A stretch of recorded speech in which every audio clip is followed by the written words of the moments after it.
Very good. Thanks, Max. Well, this is a development activities meeting for trailheads and trails discussion and proposals of regarding improvements. And Sarah Thompson at Pashek plus MTR will be making most of the presentation with Max, guys. And Thomas Scharf will explain the development activities meeting procedures. And I think we're just going to hand it off to Thomas right now. Thomas, by the way, is our neighborhood planner. Thank you, Gordon. Thank you all. I'm going to see if it'll let me share the screen. Give me 1 second here.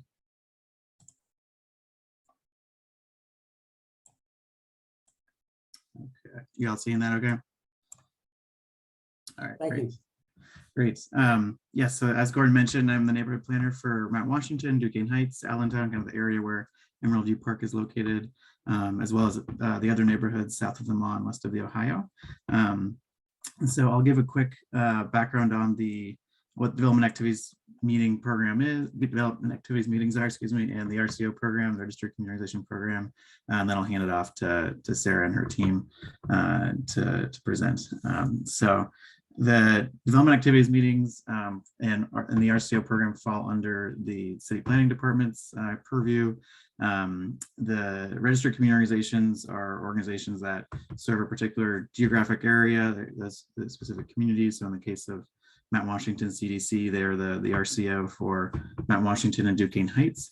And they play a formal role when there's development activities meetings, and specifically when there's development that's happening in that area that's above a certain threshold. So in the case of what we're seeing tonight, that met the development that's happening, and that's where it's proposed for Emerald View Park is above a certain threshold, and so it goes, tonight's meeting counts as a development activities meeting, specifically for purposes of the Greenleaf Street Trailhead. And so in these meetings, there's space to where the community can hear a presentation from the applicant, get background on what's being proposed, and then have some Q&A time for some question and answers, where the applicant team can provide clarifications and also take into account feedback from the community for ways they could, as they continue further down the line on their development process. So there's DAMs are held in advance of a subsequent public commission hearing. So that would be in advance of a zoning board of adjustment hearing or a historic review commission or art commission or planning commission. And the DAM has to happen at least 30 days prior to that subsequent board or commission hearing. So it could also be more than 30 days, but it has to be at least 30 days prior. So the thresholds that trigger the need for a dam are listed here. If you needed both a public hearing and one of these following bullet points, then that's what triggers the dam. So a few examples: if you're building a structure that's new or expanded of 2,400 square feet, if you have 4 or more new residential units that you're building, and if you have a parking area that's going to be new or enlarged with 10 or more parking stalls.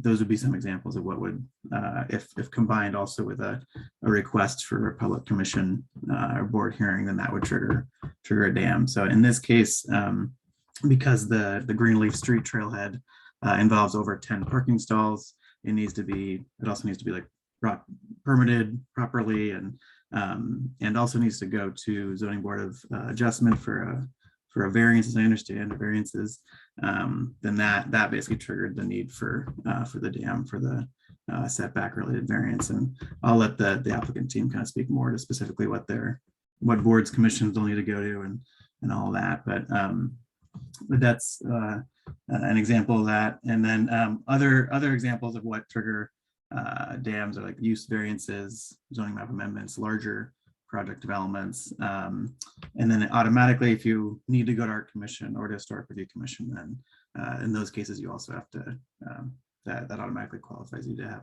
need to have a dam. So yeah, after this meeting, at some point in the future when this project is expected to go to zoning board of adjustment, there's an opportunity for the public to give comment also directly at zoning board of adjustment. So That includes, like, you could testify, really the main way to do that is to testify directly at it.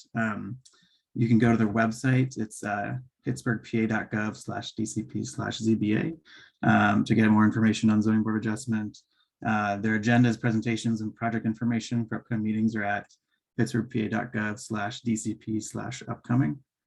And then, as I mentioned about public comment, you can join their Zoom meeting directly to testify. They swear you in and you provide comment. You could do that also by joining by phone to the Zoom meeting. And then they do recommend that you email in advance to make sure they can accommodate time on their agenda for your testimony. So email zoningboard@pittsburghpa.gov. And that's also a way to get in touch with them and to ensure time to testify. So the other commissions, Art Commission, Planning Commission, Historic Review Commission, I'm showing here, so that you can go to those websites if you want to get more information on those.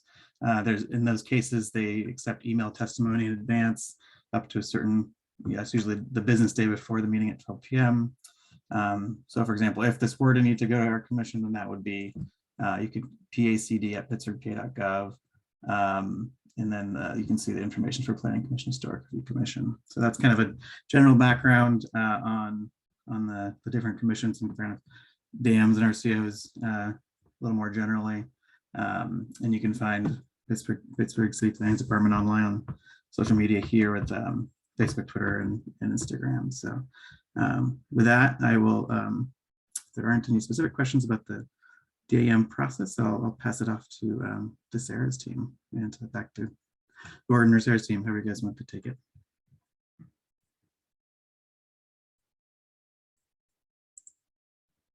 And I guess I'll just share quickly too. So my main role tonight is I'll be taking notes. I'll be taking a staff report on the DAM itself that gets posted online later. And then Gordon is kind of as the RCO lead, is the primary host, and certainly the applicant team can also help field questions, and I may jump in as needed. Yep. Thanks, Thomas. Thank you. Okay, well, we'll jump into our presentation. I'm gonna share my screen here. So this project, and I don't know, I'm sure perhaps some of you have attended our first, we had a public meeting for this project back in June. This is kind of our second public meeting / dam for specifically for the Greenleaf Trail head, but we are going to talk about the larger project and give an overview of what we're all doing and an update since our last public meeting. So if anybody has any questions or comments during the presentation, please put it in the chat, and then we can kind of get to all of that at the end of the meeting. We can kind of review all of the comments and go through questions and answer questions that way. So with that, there was a master plan. So how did we get here? There was a master plan.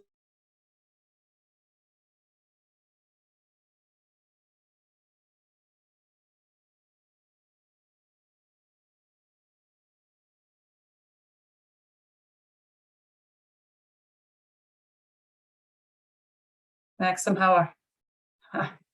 Okay. So the city received capital funding to further design and construction of phase 1. And we were hired as the prime consultant to design that phase 1. So we had our first meeting, like I said, back in June.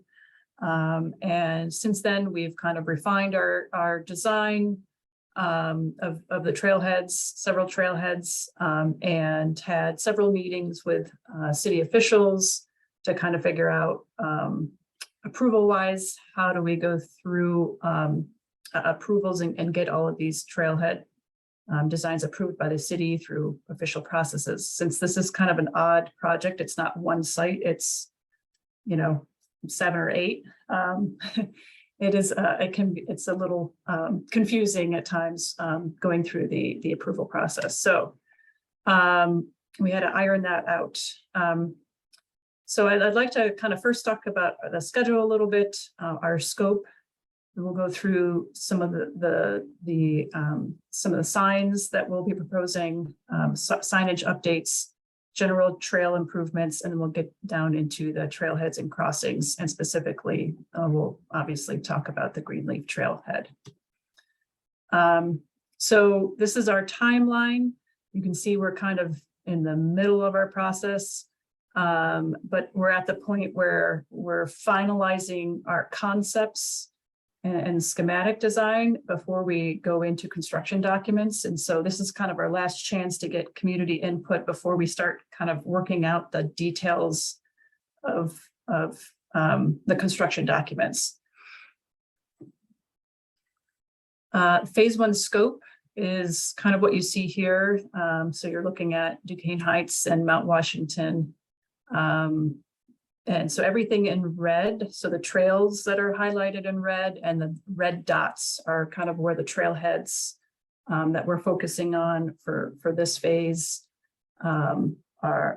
is basically what we're encompassing in phase 1. And so as far as overall, we are really within each of these trail segments and trailheads, we're going to make sure that we improve signage. Some of the trailheads don't have signage. Some of the trails don't have the greatest signage. And so things like banners on poles. So I've kind of highlighted in green. These are the city standard signs. For the large regional parks, like Emerald View is one. And so we're using those design standards to implement the new signage. So we'll have some locations where we're going to have banners. We'll have locations where we have what we call amenity identification signs. And so, you know, this one is an example. It says visitor center. We'll have ones that say trailhead. Greenleaf Trailhead or Sycamore Trailhead or something like that. We might have an interpretive sign, typical regulatory signs, and then additional trailhead identification signs and trail markers. Some of we've gotten feedback from people who've said that some of the trail markers are a little bit confusing. Some of the trails are not well marked, and so we are going to, as part of this project, improve that and add additional signage. Back in the spring, we did some trail assessment and walked all of the trails that were within our scope and kind of assessed their condition, and started to track what potential changes to improve the trails. The trails in Grandview especially are a little bit confusing because some of the trails are unnamed. So these light purple trails are kind of unnamed. And Emerald View Trail kind of splits into fingers over here, like several little spin-offs. So it's kind of confusing when you come to an intersection and you were on Emerald View Trail, and Emerald View Trail goes to the right and to the left. And so what we'd like to do is make an application to the renaming commission and kind of organize these trails a little bit better so that it makes more sense as you go through and travel along these trails. And so we've made some minor changes, as you can see, and thinking about renaming some of these to make it more understandable and better when you're out there. And you can see there's a potential right now, this Moss Trail kind of dead ends into some, kind of close to private property. That this won't be part of this project, but there is an opportunity to kind of extend it above those properties and connect it into William Street. And we understand that Domi is looking to kind of turn part of William Street into a basically a shared use path. And so to connect into that would be a great thing. So that's something that we just kind of sketched out on this map, but will probably be a future phase. So the trailheads and crossings will start at the Greenleaf, what we call Greenleaf North crossing. It's basically, the trail comes to Greenleaf Street, and then there's a kind of a crosswalk, and it seems like, where does it go from here? If you look up this street here, you can see a couple of signs that are hard to see. We've got a lot of feedback. People think that this is really confusing. When we were out there, people were like, where do we go? Where's the trail? And so we do want to improve this intersection. So this is kind of an existing conditions aerial here. This is Horner Street coming up, where the trail goes along Horner Street. And so we want to kind of reorient the crosswalk and do some line striping to kind of lead people up the hill along a path, and obviously put several new directional signs to kind of lead people up this street and back to where the trail continues off-road. Greenleaf Street trailhead. This is the trailhead that we technically need the DAM, the Development Activities Meeting for. It's an existing parking lot, as you can see. It's used, from my understanding, by both some residents across the street and by people who want to use the trails. And you can see there's just one long curb cut all the way along. This parking lot was not a permitted, it wasn't originally permitted when it was put in, which I'm not sure when it was, but because we are making improvements to it, we have to and it has, more than 10 parking spaces. We need this meeting.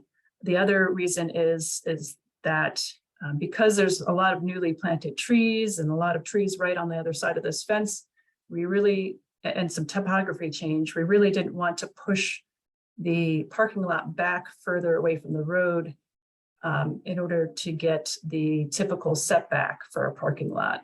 The right-of-way line is somewhere right in here, and typically the city requires a setback line.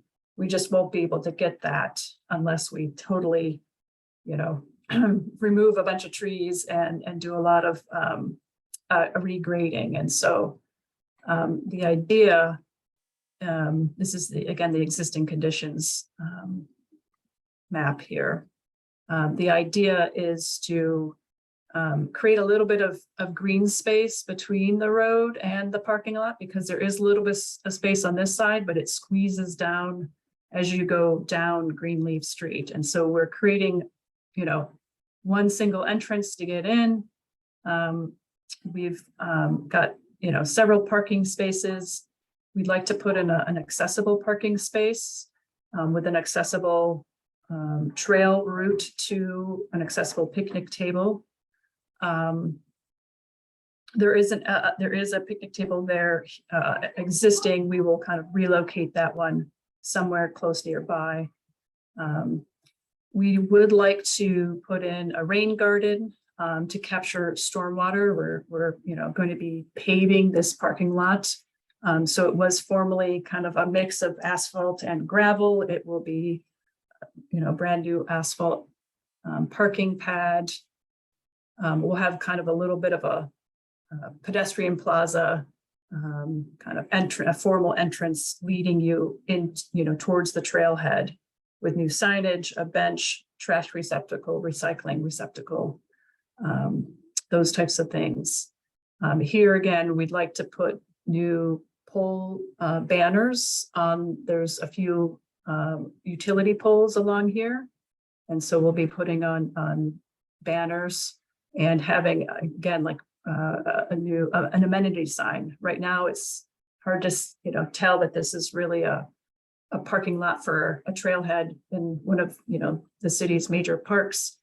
And so to have something here to kind of signify this is a trailhead. There is existing utility gate for, or an existing gate for utility access. Duquesne Light uses this. And so we have talked with them and they are okay with this layout to provide their access and kind of separate it from the rest of the parking lot, mostly so we could get this rain garden in here. We won't be really moving or doing anything with the existing fence. It's in good shape. It's, kind of acting as a barrier to protect the trees, these newly planted trees on this side. And so we want to protect all of that. And really we'd like to green up this edge a little bit so that it's just not a sea, looks like a sea of parking. And so we'd like to plant some new street trees. There are utility poles on this side, so they'd be on the small side. And we'll have some screening planting here to kind of soften and screen as much of the parking lot as we can. We do have to be careful of sight distances. We don't want to block anybody's view, coming out of this. And so those shrubs, whatever shrubs we do put in, will probably be clustered closer to this side. And we'll have to do some sight distance triangles to make sure that we're making this a safe egress from the parking lot. There is an existing porta-john in this parking lot, and DPW has expressed that they would like to kind of keep a pad for a porta-john, and so that's located over here in this corner. It's located in this corner, I think exists already, but we're calling it a seasonal porta-john, as they might remove it during the winter and put it back in the summertime. Other than that, I think that's it for this, for all of the improvements we're looking to do for this trailhead. So because this is this development activities meeting is focusing on this, I really encourage people, if you have any thoughts or concerns related to this, to kind of put that in the chat so we can talk about it at the end of the presentation here. Moving on, the next trailhead is at Republic Street, the end of Republic Street. This is in a picture of the bottom here. You can see this is our crew looking at the site, but this is Republic Street coming down. And this is kind of I don't know, Google Maps calls it, I think, a Finnegal or something like that, but it's technically, it's not a street. It's not a public right of way that the city, it's on city properties. It's kind of a weird situation, but anyway, we named it Finnegal, Fingal, that's what it's called. There is an existing kind of stormwater channel that's become a little eroded and needs a little update. We need to make sure that all the water from the road gets into this channel, and that it gets to an existing rain garden that was built. And so we'd like to enhance this rain garden and make sure everything's in good working order. So this is kind of apologize for the slight angle difference here. But what we'd like to do is, right now, the paving comes right up against the existing fence line, and you can kind of see our little fence line coming around here. We'd like to create a small little plaza, 5 or 6 feet off of the existing fence line, just to create a little bit of a pedestrian gathering space, so you don't feel like, you're in the street when you enter the trail system. That allows us to get, trash receptacles, signage in front of the fence where you can see it. We'd like to put in an accessible ramp at the end of Republic Street with a crosswalk to another accessible ramp to get to this plaza. We've designed this to allow for easy turnaround still. Garbage trucks and fire trucks can still get through here. A garbage truck can turn around in this location if they need to. So we've left enough room, down here for that kind of thing. And so those are the main improvements we're looking at for Republic Street. And if anybody was at the first public meeting, we had kind of two other variations. Since that meeting and getting public input at that meeting, we've kind of come up with this solution. Olympia Park Trailhead. We're not doing a whole lot here, but you can see the knotweed around this existing sign.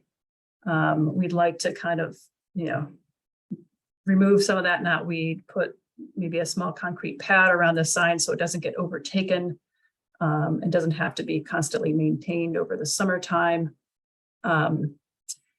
This parking lot here is still technically a trailhead for that, trailhead parking for this trail entrance. So this is the end of Halleck Street.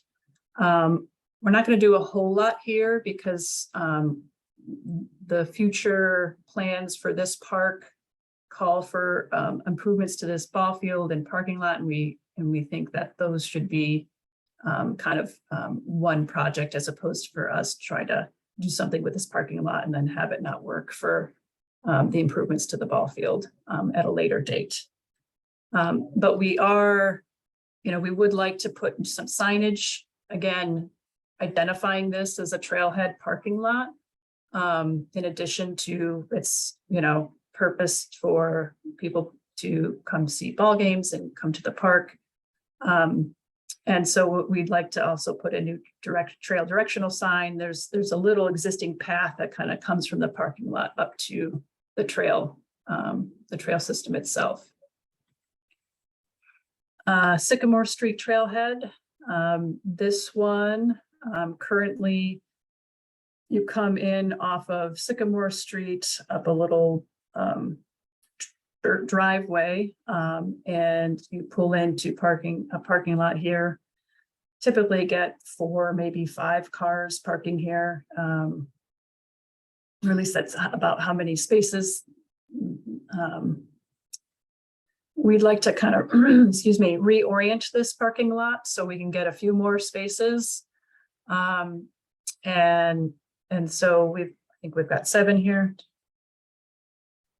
So 6 regular spaces, in addition to an accessible space.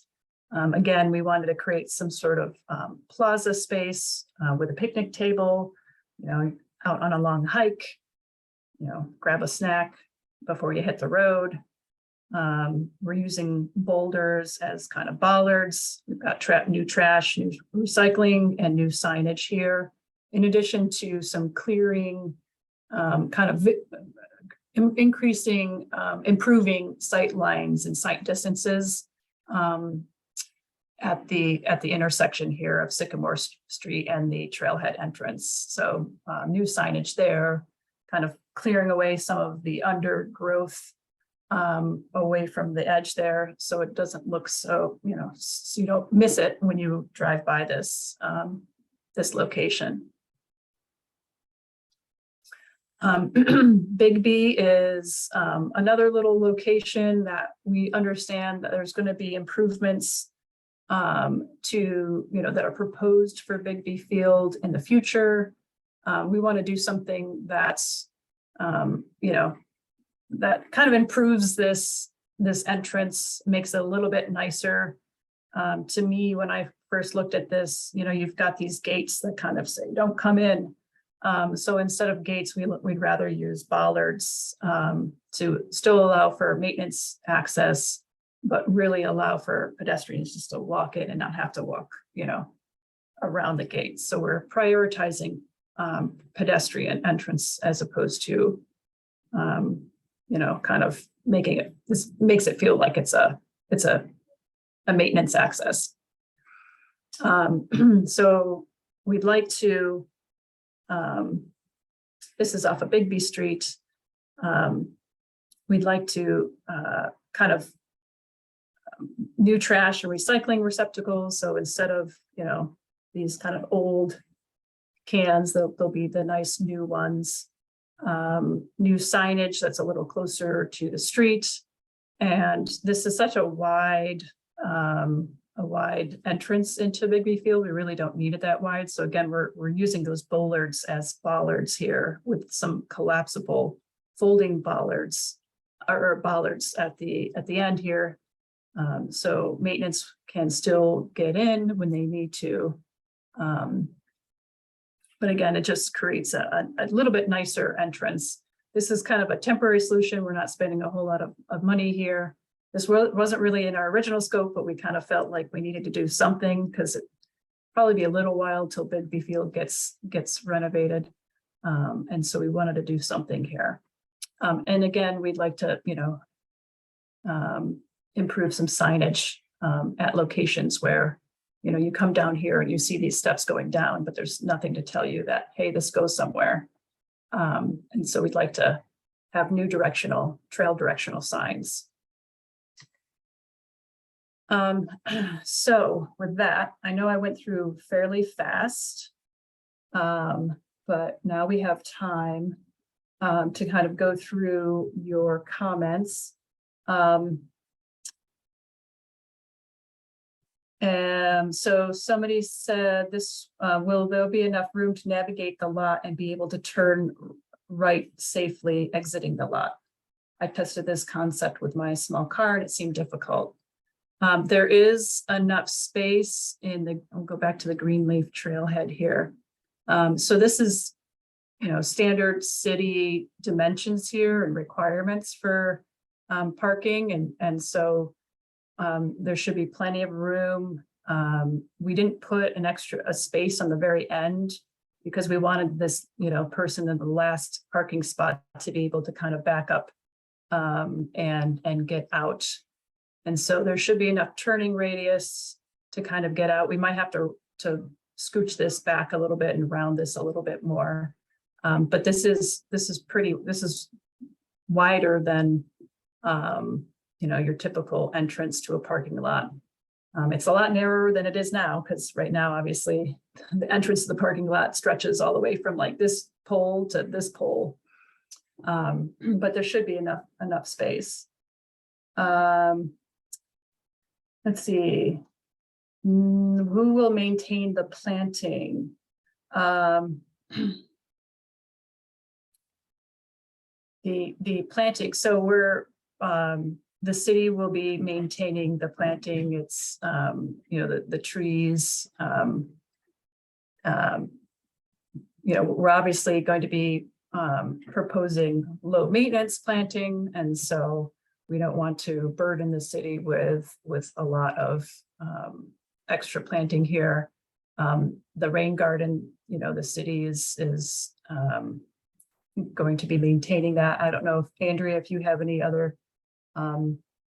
Andrea Ketzel from DPW is on the line as well, and she's helping to manage this project from DPW's perspective. Yeah, that's correct, Sarah. DPW will maintain the landscape in the lot, and there, we are bringing on additional staff for that purpose.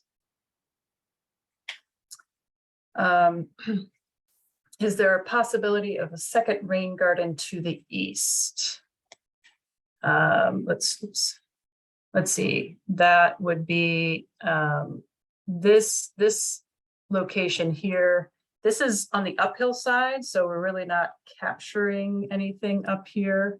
And so the best location for a rain garden is this location on the downhill side. So we're basically capturing all the stormwater from the parking lot into this rain garden. So we'll probably have kind of a little bit of a gutter along this edge here that will, and a swale to kind of lead into this rain garden.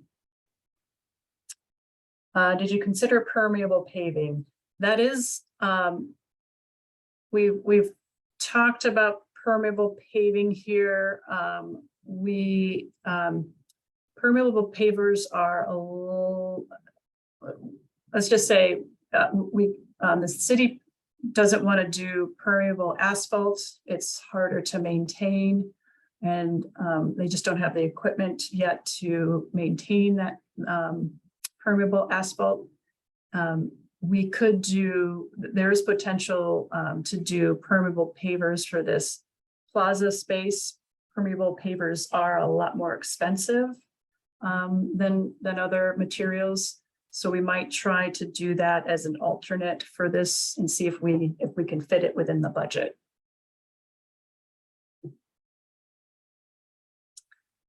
Did anyone contact the neighbors who use this lot? We did have signage and flyers. And so we were trying to reach out to the folks who use this lot.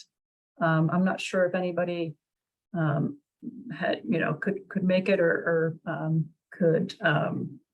is on the call, but we did our best to try to reach out to them. What are the sizes of the parking spaces? Are they minimum or a bit oversized? They are standard. They are standard parking spaces. We didn't do any compact spaces in here. Is there a standard design for the rain gardens? There isn't really, I don't know. Rain gardens are very,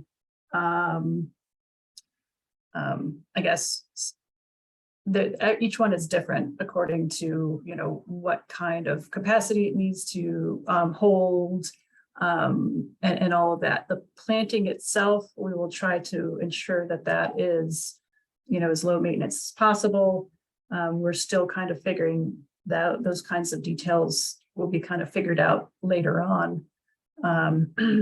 And working with DPW on trying to find the right mix of plantings to make that work, and low maintenance as low maintenance as possible.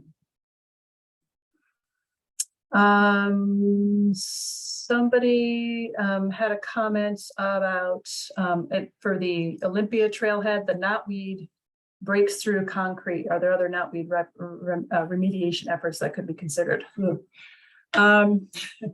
It can break through concrete. It usually breaks through concrete in the crevices, where cracks or where dirt can pile up.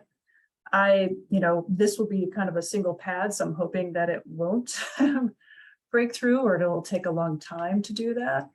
I think, knotweed is one of those things that it needs a constant maintenance. To get rid of knotweed takes between 5 and 7 years of, cutting back mechanical and sometimes chemical, application every year for 5 to 7 years to kind of eradicate it. So that's something that, I think there's ongoing efforts in various locations to try to get rid of that. I think this is kind of a temporary solution until, we can find a more permanent solution. So this is something that's, going to be a small upgrade to where this sign is, and just to make it a little bit more welcoming and less overwhelming with knotweed. So there are various other ways of trying to get rid of knotweed that there's been studies done. And so I think this, the city's always constantly trying to think about how to get rid of knotweed. So it's tough.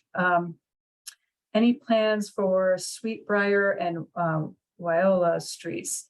Not in this phase. I think the master plan did talk about those locations. But those were not included in phase one. Big B access, are the permanent bollards needed? Couldn't you decrease the width of the access road? We could increase or decrease the width of the access road. It would cost more to do that initially.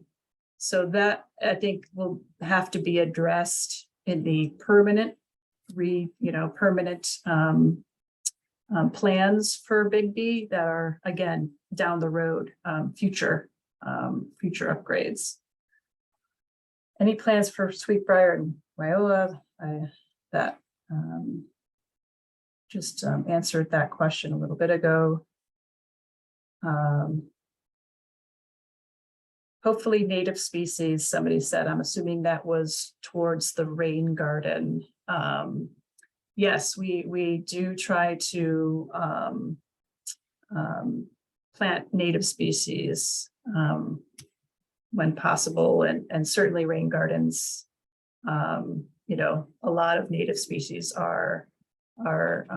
work really well in rain gardens. So yes, we will definitely have a lot of native species on our list, and if not all, at least most.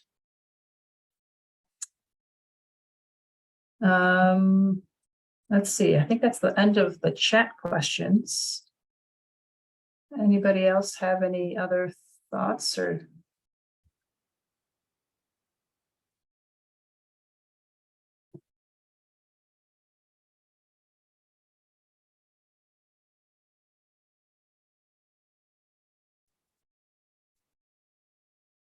Doesn't sound like it.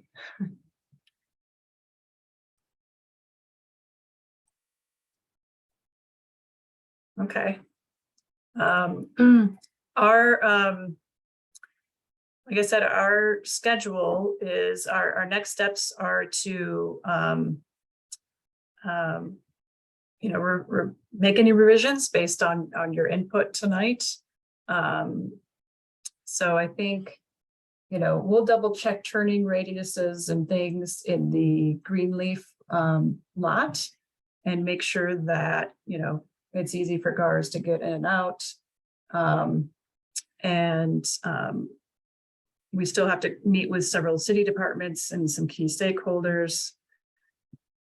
We are hoping to start topographic surveys for several locations. We really can't go too far into construction documents until we get those surveys, the topographic and boundary surveys completed. And so those will happen in the next couple months.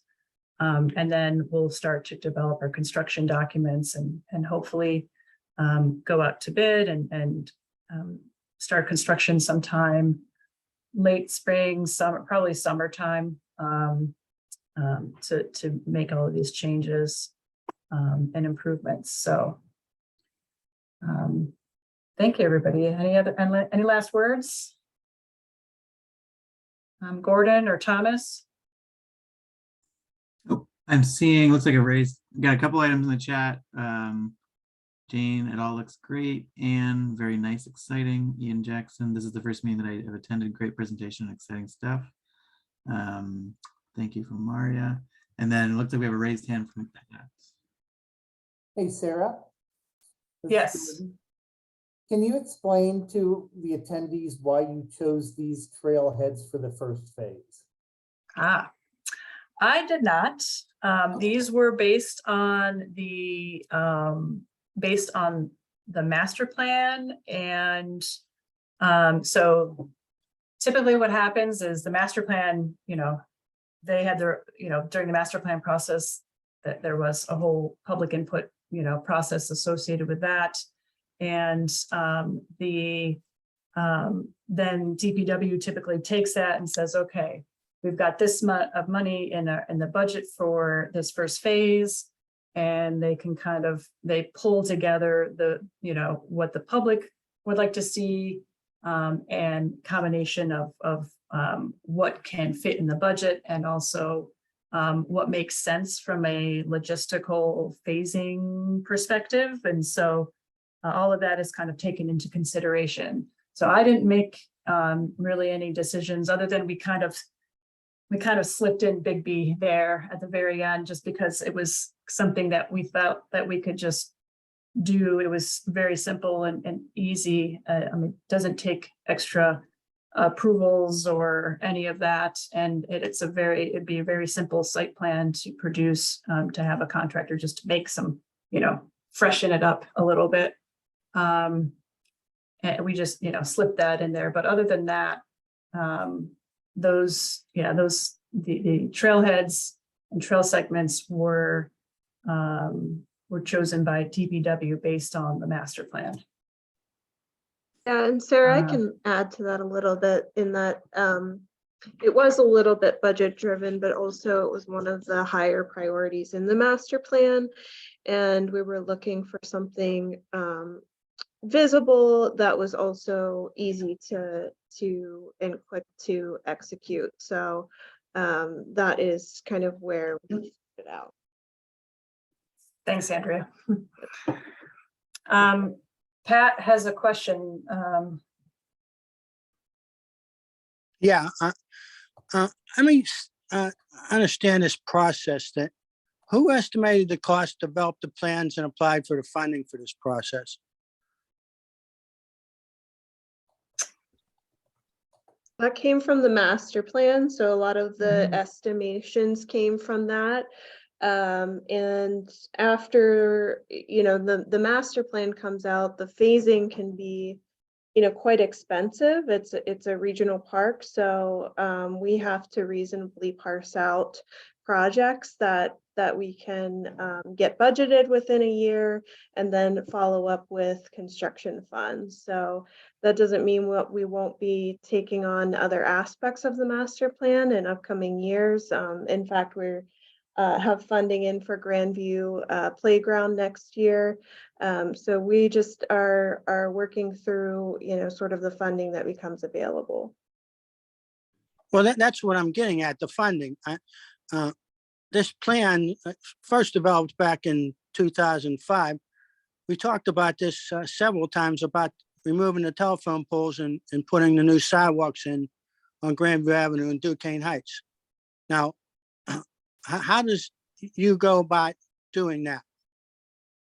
So that's a DOMI project, Department of Mobility and Infrastructure. Anything with the streets and the right of way are with that department. DPW handles mainly the work in the parks.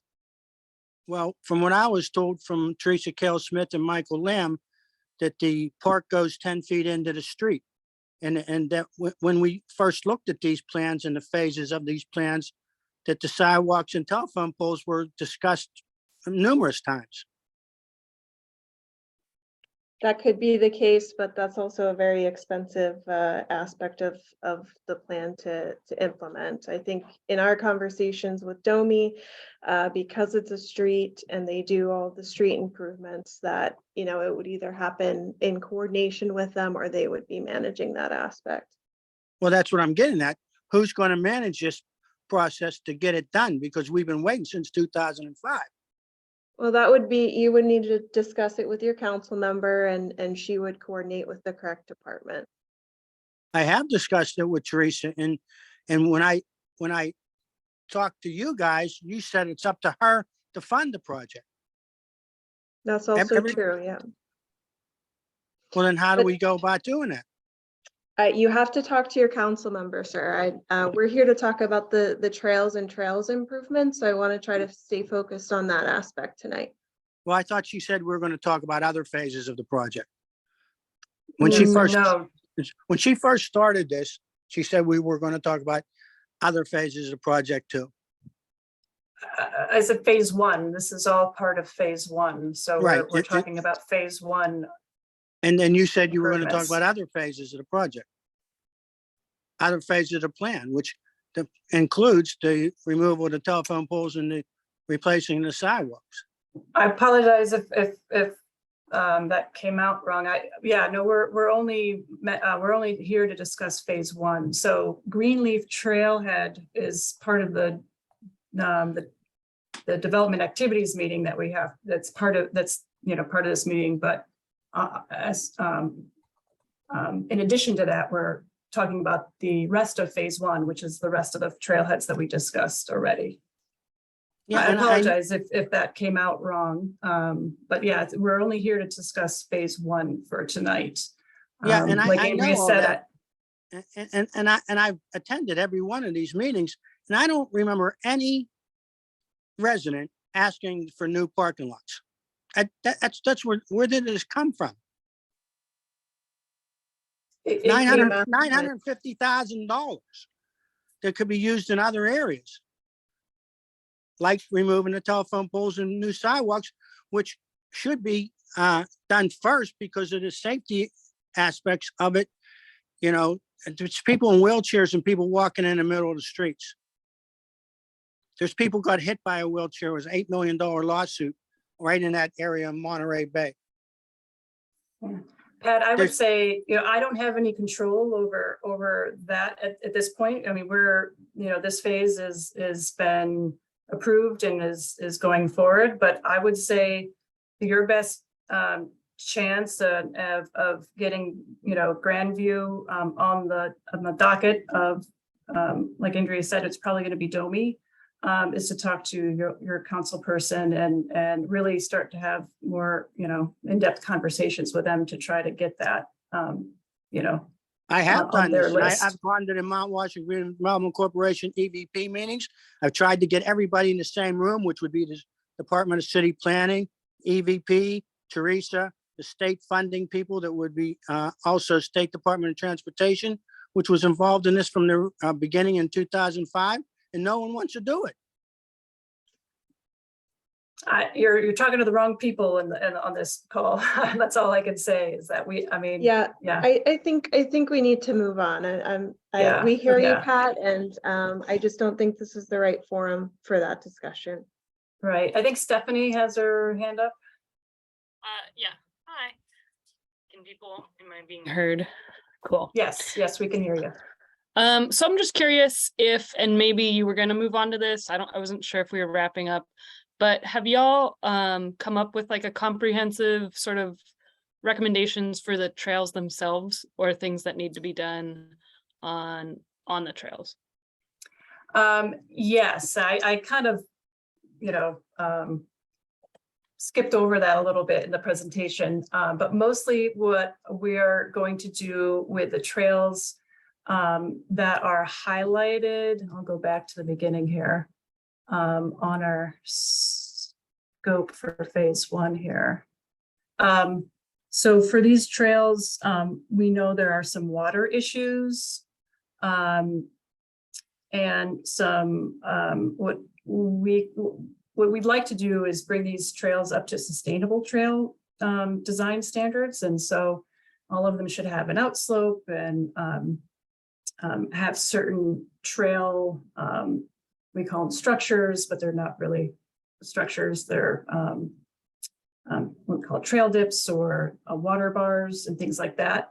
To basically all of the trail design standards are to get water off trails as fast as possible.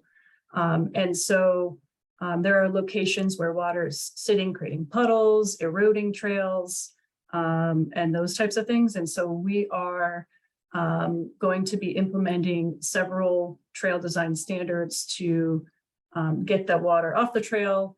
For instance, there's a location, or if it's, kind of a seasonal seep that just is constantly flowing over the trail, we use structures like, we call them, again, structures, but we call it armoring, using rock. So basically stepping stones, and allowing the water to flow through the trail, but keeping your feet, dry, or your bike tires dry.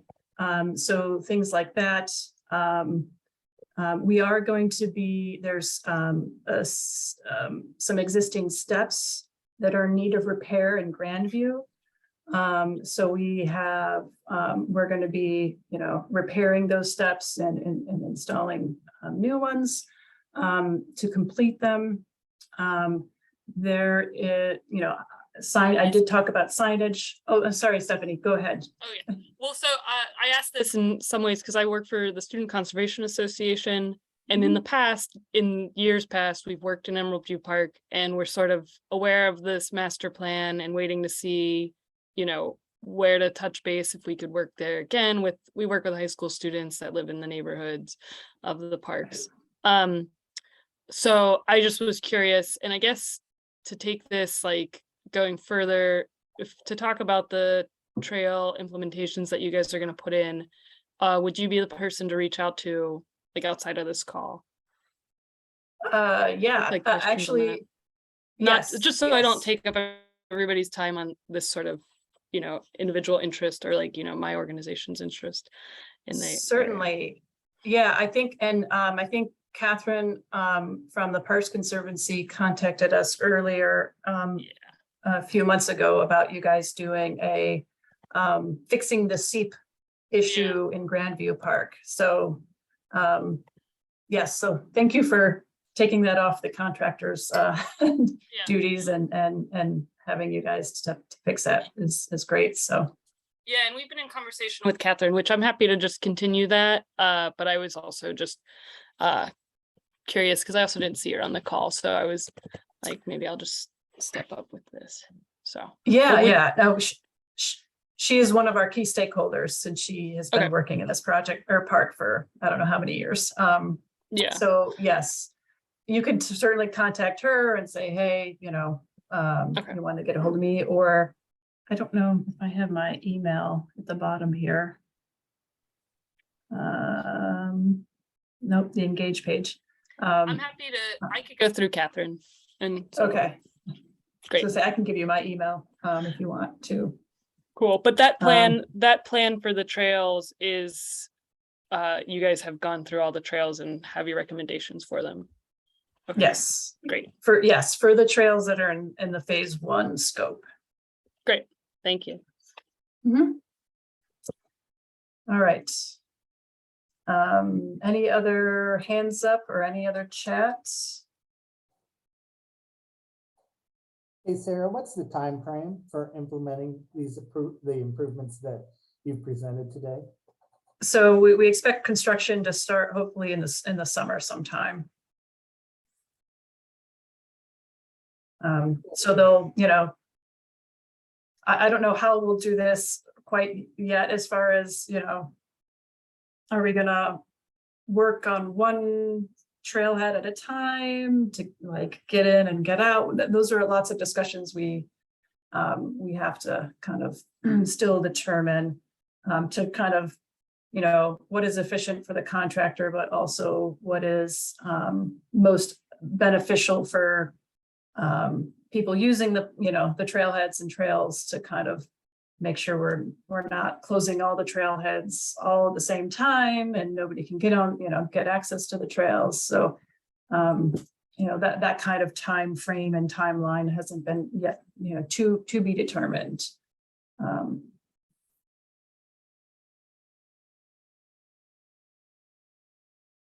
Okay. Okay, and I'm going to put in the chat the zoning board of adjustment email. So again, you were saying you're looking for a variance for the setback, is that right? Yes, variance for the setback. I think is the only variance we need, if I remember right. But yeah, that we will hopefully be submitting for that. That will happen, late winter, early spring probably is when we're going to be. We're assuming we'll get on the zoning board, the ZBA time schedule. Okay, thank you. All right. Well, thank you everybody for your time. Appreciate you attending and giving us your input. And thanks Thomas and Andrea and Gordon for hosting. So Sarah, if anybody really wants to get in touch with you, are they going to go through the Engage Pittsburgh Emerald View page? If people want to get in touch with me or have further questions, I am going to put my email in the chat here. Because that's probably the easiest thing. There you So go. that's my email. All right, unless anybody has something else to say, I'm going to say thank you very much, Sarah and Thomas, for your presentations. I think we can wrap this up. All right. Well, Thanks, everybody.